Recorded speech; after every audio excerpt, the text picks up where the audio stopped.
How to Change Your Mind by Michael Pollan. Introduction. Imagine for a moment that you are told you have only a few months left to live. The diagnosis is cancer. And along with the physical pain, a deeper, colder fear begins to set in. It's a fear not just of dying, but of the life you're leaving behind. A fog of anxiety and depression descends, so thick that it robs the final days of all their color, all their meaning. This was the world a man named Patrick Metz was living in back in 2010. A 53-year-old television news director, he was battling a rare cancer of the bile ducts. The chemotherapy was brutal, and the knowledge that he might not survive was even worse. His wife, Lisa, remembers the terror that had taken root in him. Then, one Monday morning, Patrick read an article that would change not just his life, but his death. It described a research study at New York University where scientists were giving a single, high dose of psilocybin, the active compound in magic mushrooms, to terminal cancer patients. They were testing to see if this powerful substance could help them deal with their existential distress. To most people, this sounds like madness. Why would anyone, in their most vulnerable state, want to surrender control of their mind and stare straight into the abyss? Lisa was against it. She wanted him to fight, not find an easy way out. But Patrick saw something else. He saw a glimmer of hope. He picked up the phone and volunteered. What happened next is part of a story that is rewriting what we thought we knew about the human mind. Because on the other side of that single psychedelic journey, Patrick Metz found something extraordinary. Not a cure for his cancer, but a cure for his fear. He emerged from the experience, as his wife described him, on fire. He was lit up. He told her he had touched the face of God, and for the next 17 months, until the very end, he lived with a sense of peace, joy, and acceptance that transformed not only his own death, but the lives of everyone around him. How is that possible? How can a single experience, triggered by a molecule from a fungus, so profoundly change a person's outlook on life and death? This is the central question that drove one of the most respected journalists of our time, Michael Pollan, on a journey he never expected to take. Known for his deep dives into food, farming, and nature, Pollan was a self-described philosophical materialist. A skeptic. He believed that the physical world was all there is. But stories like Patrick's began to pile up, stories of healing and transformation that science couldn't easily explain. And so, on the verge of his 60th birthday, Pollan decided to do what he does best: investigate. But this time, the investigation wouldn't just be in a library or a laboratory. It would be inside his own mind. The book that came from this journey, How to Change Your Mind, has sold millions of copies and has become a landmark in our understanding of consciousness. It's a book about science, history, and healing. But more than that, it's a book about a door in the familiar room of your own mind, a door you may have never noticed before. And on the other side of that door lies a completely different way of being. Today, we are going to turn the knob on that door. By the end of our time together, you will understand the forgotten history of a scientific revolution that was buried for 50 years. You will discover what modern neuroscience is revealing about the mysteries of the human mind. And most importantly, you will see how changing your mind might just be the key to changing your life. Book summary. Our story begins not in the 1960s, as you might expect, but in a quiet laboratory in Switzerland, in the darkest days of World War II. A chemist named Albert Hofmann was working for the pharmaceutical company Sandoz. He was studying a fungus called ergot, which grows on rye grain. For centuries, ergot was known as a poison, causing madness and convulsions in those who ate contaminated bread. But it was also used by midwives to help with childbirth. Hofmann was trying to isolate a compound that could stimulate circulation. In 1938, he synthesized the 25th molecule in the series, a compound called lysergic acid diethylamide, or LSD-25. It didn't seem to do much in animal tests, so he put it on the shelf. And there it sat. For 5 years. Then, on a spring day in 1943, Hoffman felt a peculiar presentiment, a strange feeling that he should take another look at this forgotten molecule. As he was working with it, he must have absorbed a tiny, minuscule amount through his fingertips. He felt dizzy and strange, so he decided to go home. Because of wartime restrictions, he had to ride his bicycle. And on that now famous bicycle ride across Basel, the world began to transform. Familiar objects warped into grotesque, threatening shapes. The world glistened and sparkled as if newly created. Back at home, lying on his couch, he closed his eyes and saw an uninterrupted stream of fantastic pictures, extraordinary shapes with intense, kaleidoscopic play of colors. This was the world's very first acid trip. And it was the only one ever taken with absolutely no expectation of what was to come. A few days later, Hoffman decided to experiment on himself to confirm the compound's effects. He took what he thought was an extremely small dose, 250 micrograms. He had no way of knowing that LSD is one of the most potent psychoactive compounds on Earth, active at doses a fraction of that size. This time, the trip was terrifying. He was plunged into what he was certain was madness. A demon, he felt, had invaded him, taking possession of his body, mind, and soul. He saw his own body lying dead on the sofa. Yet when the doctor arrived, all of his vital signs were perfectly normal. Hoffman came back from this experience convinced he had stumbled upon something of monumental importance. He believed LSD could be a powerful tool for psychiatry, perhaps by giving therapists a way to temporarily experience what their schizophrenic patients went through. He called it his problem child, but also believed it could be a spiritual balm for a world that had lost its connection to nature. Sandoz, the pharmaceutical company, didn't quite know what to do with this strange new compound. So, they did something remarkable. They gave it away. For free. To any legitimate researcher or therapist who asked for it. They hoped someone, somewhere, would figure out what it was good for. And for about 15 years, from the early 1950s to the mid-1960s, a quiet but profound revolution in psychiatry began. This was the first wave of psychedelic research. Thousands of papers were published. Researchers discovered that LSD and another molecule, psilocybin, found in a certain kind of mushroom, were being used to treat a whole host of conditions. Alcoholism, depression, end-of-life anxiety. Some of the best minds in psychiatry regarded them as miracle drugs.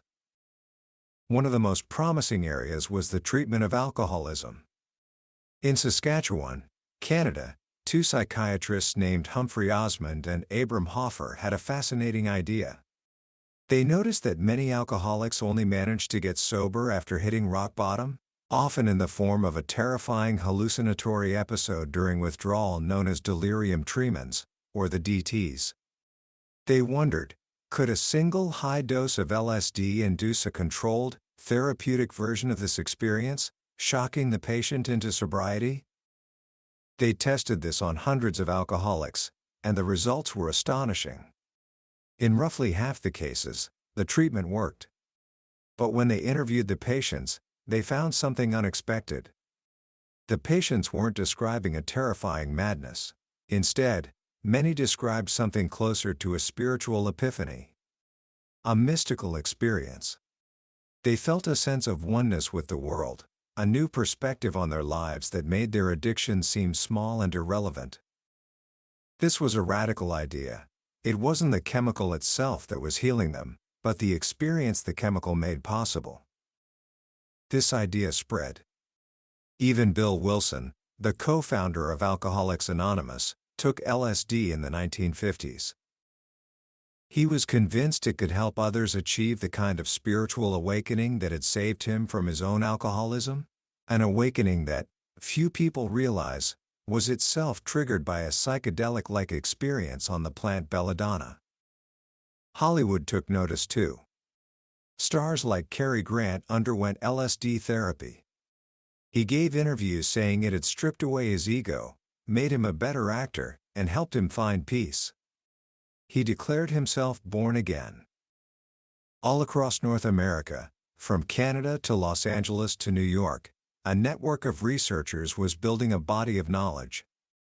They were figuring out the best ways to guide these powerful experiences. They were pioneers, charting a new frontier of the mind. At the center of this network was a figure so improbable he sounds like a character from a spy novel. His name was Al Hubbard.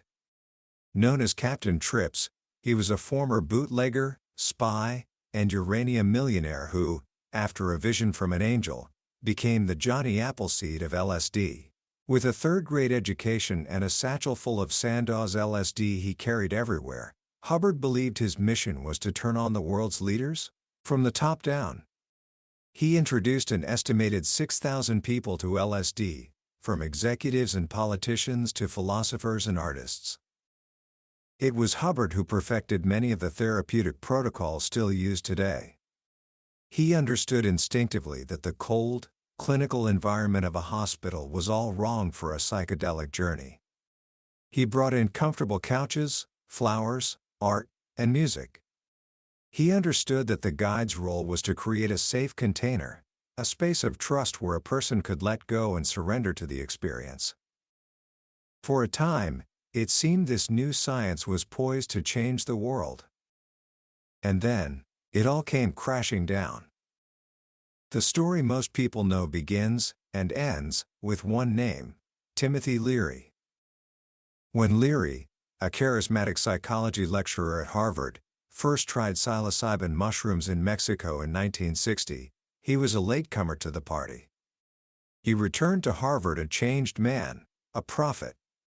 He famously declared he had learned more in 4 hours by a swimming pool than in 15 years as a psychologist. He and his colleague Richard Alpert launched the Harvard Psilocybin Project. At first, they tried to play the science game, conducting experiments, like the famous Good Friday experiment, which demonstrated that psilocybin could reliably occasion a mystical experience in divinity students.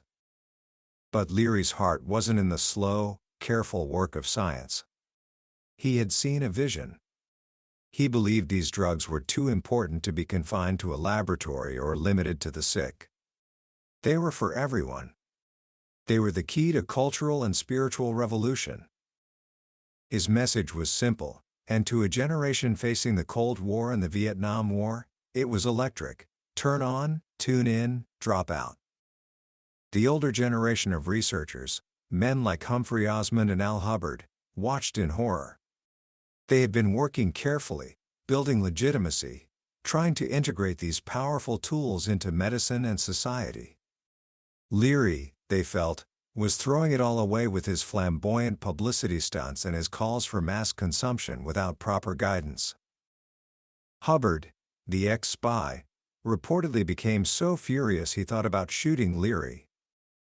The media, which had once been fascinated by these wonder drugs, now whipped up a moral panic.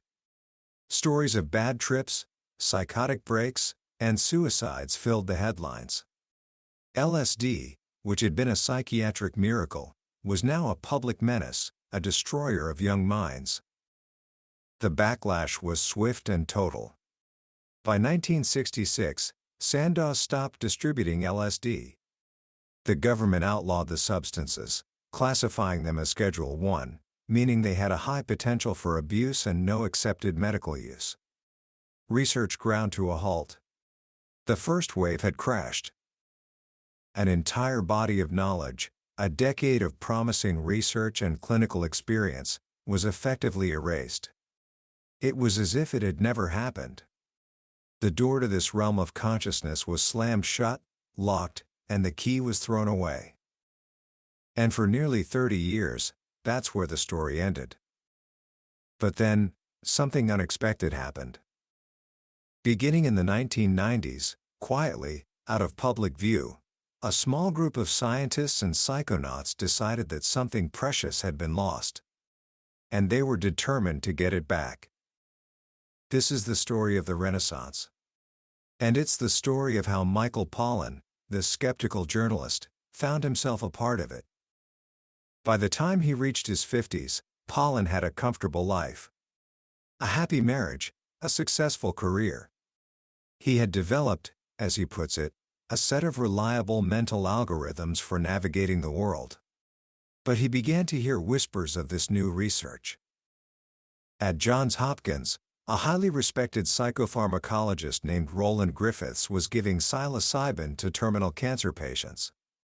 Griffiths himself was the last person you'd expect to get mixed up in psychedelics. He was a straight-arrow scientist who had spent his career studying drug dependence. But a personal mystical experience during meditation had left him feeling that his scientific work was empty. He was on the verge of quitting science to go to an ashram in India. Then, a colleague introduced him to a man named Bob Jesse. Jesse was a former tech executive from Oracle who had had his own transformative psychedelic experience. He had made it his mission to revive the science of psychedelics, not just as medicine, but as a tool for spiritual development. Together, Griffiths, Jesse, and a therapist named Bill Richards, a veteran of the first wave of research from the 1960s, designed a landmark experiment. In 2006, they published a paper with a title that was shocking for a scientific journal: Psilocybin can occasion mystical-type experiences having substantial and sustained personal meaning and spiritual significance. They gave psilocybin to healthy volunteers who had never used psychedelics before. The volunteers lay on a couch, wearing eye shades and listening to music. 2/3 of them rated the experience among the top 5 most spiritually significant of their lives. 1/3 ranked it as the single most significant. Months later, they reported lasting improvements in their well-being and life satisfaction. This paper cracked the ice. It showed that this research could be done safely and rigorously. It opened the door for a new generation of scientists. And it opened a door in Michael Pollan's mind. He was skeptical. As a materialist, he believed that matter was all there is. But he was also curious. Was it possible that a single experience, triggered by a pill, could change a person's worldview? Could it actually, as the book's title suggests, change your mind? He decided he had to find out for himself.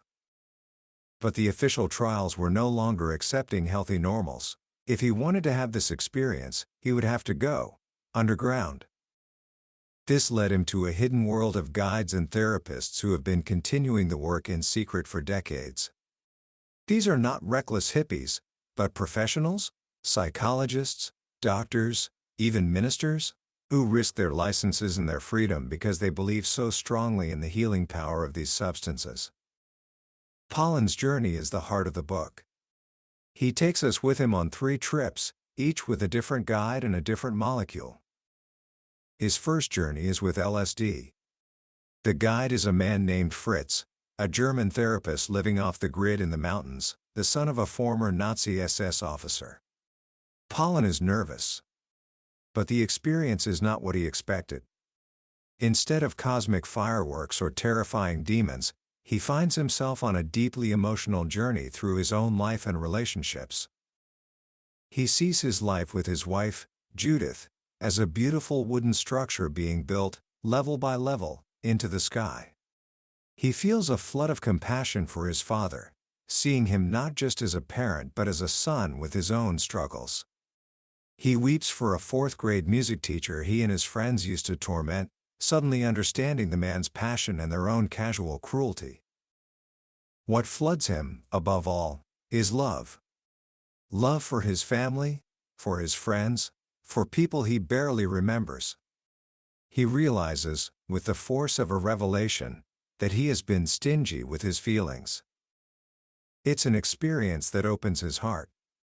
It's psycholytic, mind-loosening, rather than world-shattering. He returns feeling more open, more present, more appreciative. For a few days, he feels an afterglow, a pleasant light cast over everything. But it fades. He's disappointed it wasn't more transformative. He decides he needs to go deeper. His second journey is with psilocybin. The guide is a woman named Mary, who works in the tradition of a shaman. She has him eat a large, dried mushroom, one bite at a time. This time, the dose is higher. The journey begins in a dark, digital, computer-generated world. It's sleek and beautiful, but lifeless and alienating. He feels trapped. Anxiety begins to build. Then, the booster dose kicks in. And his self, the I he has known for 60 years, begins to fall apart.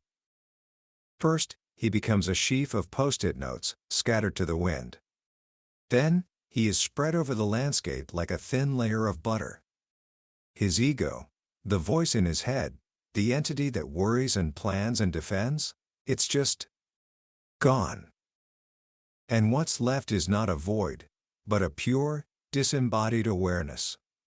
A calm, neutral observer watching the scene of its own dissolution with benign indifference. There is life after the death of the ego. This, he feels, is big news. This is the mystical experience. He understands now what the cancer patients were talking about. From this vantage point, outside the prison of the self, even the prospect of death can be regarded with equanimity. The journey takes a darker turn. He looks in a mirror and sees his own face as a skull, which then morphs into the face of his deceased grandfather. He is taken on a tour of the unmourned dead in his life. He feels a wave of grief, but no fear.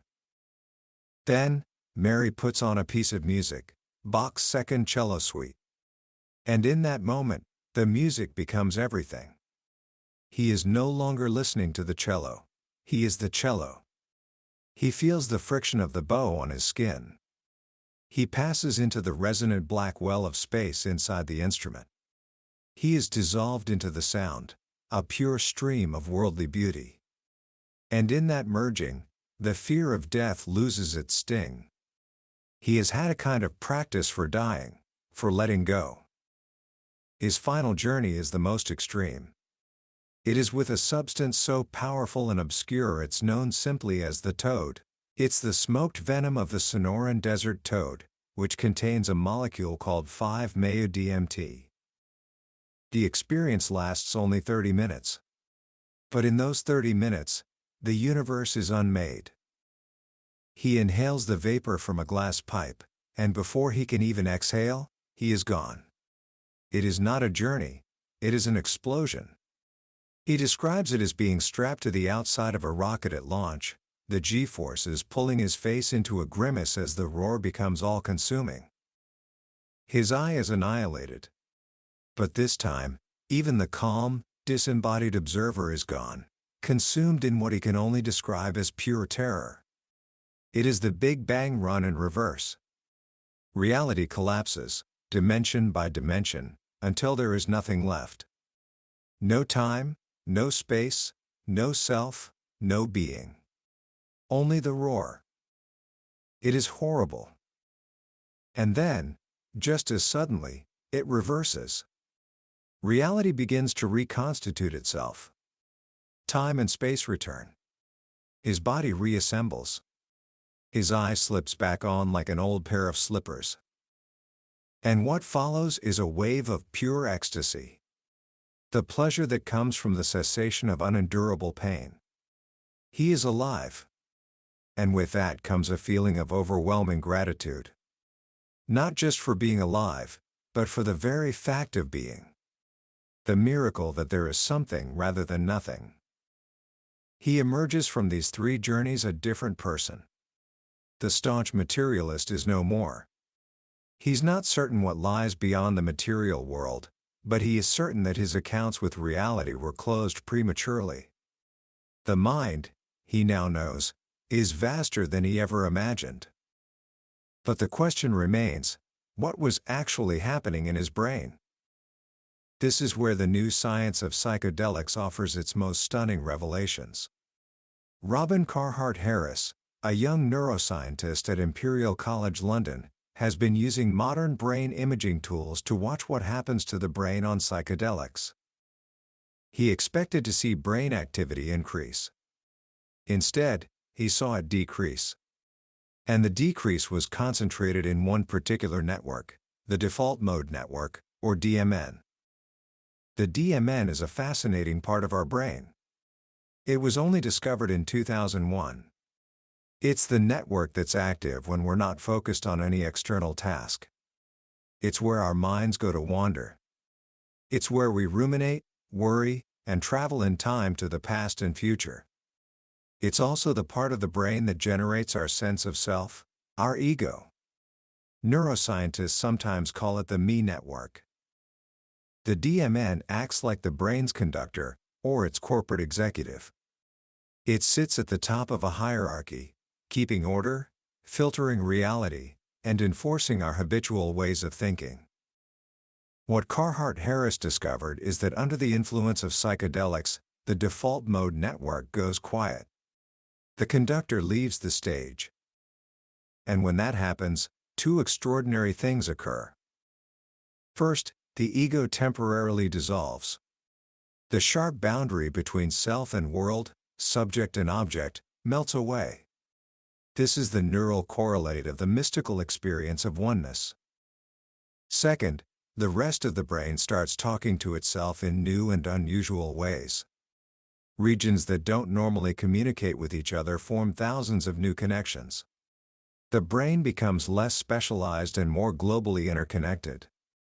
It's like a society where, for a day, the rigid hierarchies are dissolved and everyone is free to talk to everyone else. This temporary rewiring can give rise to synesthesia, where you see sounds or feel colors. It allows for new ideas, fresh perspectives, and creative insights. It's what Pollan calls shaking the snow globe. Carhart Harris has a theory he calls the entropic brain.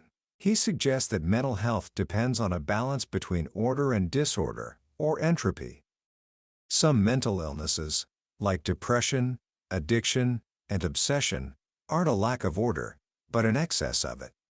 The mind gets stuck in rigid, destructive loops of thought, the sleds going down the same deep grooves in the snow, over and over.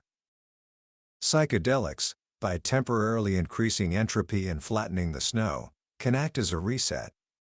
They disrupt those rigid patterns, creating a window of flexibility where new, healthier patterns can form.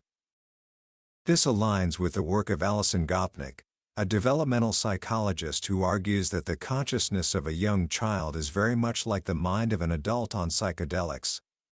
Children are tripping all the time. Their brains are more connected, their attention is less focused, and they are more open to new possibilities. They are the research and development department of the human species. As we grow up, our brains get pruned. They become lean, efficient acting machines. We trade the open, exploratory consciousness of the child for the focused, goal-oriented consciousness of the adult. Psychedelics, then, may offer a way to temporarily return to that more plastic, more open state of mind. They allow us to briefly escape the tyranny of the ego and the rigid habits of thought it enforces. And this brings us back to healing. For the cancer patient, the dissolution of the ego can provide a new perspective from which to view their life and their death, reducing fear and increasing acceptance. For the addict, it can break the obsessive story they tell themselves, "I'm a smoker and I'm powerless," and offer a glimpse of a larger identity, making the addiction seem small and unimportant. For the depressed person, it can jolt the brain out of the endless loops of rumination and self-criticism, allowing them to reconnect with their feelings, with other people, and with the world. The promise of psychedelic therapy is not that a chemical will fix you. The promise is that it can create a state of mind in which you can begin to fix yourself. It opens a window, but you, with the help of a guide, have to do the work of rewiring your own mind. Commentary. So, what do we take away from this extraordinary journey into the mind? At its core, How to Change Your Mind is not just a book about drugs. It's a book about consciousness itself. It reminds us that what we call normal waking consciousness is not the only way to experience the world. It's just one channel on a television with an infinite number of channels. Most of the time, we're locked on that one channel, because it's the one that helps us survive, get things done, and navigate our daily lives. But it's not the whole picture. The book suggests that we might all benefit from what could be called neural diversity. Just as biodiversity is crucial for the health of an ecosystem, a diversity of conscious states might be crucial for the health of a mind. There are times when our default mode of consciousness, with its vigilant ego and its well-worn mental habits, is not the best tool for the job. There are times when we need to be more open, more creative, less defended. Times when we need to feel a sense of connection, or awe, rather than separation. Psychedelics are one way to access these other states, but they are not the only way. Meditation, breathing exercises, fasting, sensory deprivation, or even overwhelming experiences in nature can also quiet the ego and open the mind. The great gift of the psychedelic experience, Pollan suggests, is that it can give us a glimpse of these other states, a taste of what is possible, which we can then learn to cultivate in our daily lives. It can expand our repertoire of conscious states. The most profound lesson for me is the reevaluation of the ego. We live in a culture that celebrates the self. We're taught to build a strong ego, to defend it, to promote it. But what if the ego, this terrible master, is also the source of so much of our suffering? What if the constant chatter of the self is what walls us off from true connection, from joy, from the wonder that is hidden in plain sight all around us? The spiritual traditions have been telling us this for millennia. The path to peace lies in transcending the self. What's remarkable is that modern neuroscience is now, in its own way, arriving at the same conclusion. It has located the seat of the ego in the brain, and it has found that when that seat goes quiet, a more expansive, generous, and connected way of being can emerge. This doesn't mean we should all run out and take psychedelics. These are powerful substances that demand respect, and they are not for everyone. The importance of a safe setting and an experienced guide cannot be overstated. But what this book does, with such brilliance and courage, is reopen a conversation that was silenced for far too long. It invites us to be more curious, and less fearful, about the mysteries of our own minds. It suggests that sometimes, the most radical and transformative act we can perform is simply to change our minds. That was the book summary of How to Change Your Mind by Michael Pollan. We've touched on the major themes today, but I'll be completely honest with you. A summary is like looking at a map of a beautiful country. It can show you the layout, the major cities, the rivers, but it can never replace the experience of actually walking the land yourself. The real magic of this book is in the nuance, the personal stories, and the quiet moments of reflection that can only come from reading it. This summary is meant to be a guide, to help you decide if this is a journey you want to take. If anything we've talked about today has sparked your curiosity or resonated with a question you've been asking yourself, I urge you to grab a copy. Reading it isn't just about learning facts, it's an experience that could genuinely change the way you see yourself, your mind, and the world around you. The link to the book is in the description below. Also, if you found this journey valuable, please take a moment to click that like button and subscribe to the channel. It tells us we're on the right track and ensures you won't miss our next exploration into another life-changing book from the billionaire's bookshelf. Let's keep opening our minds and growing together.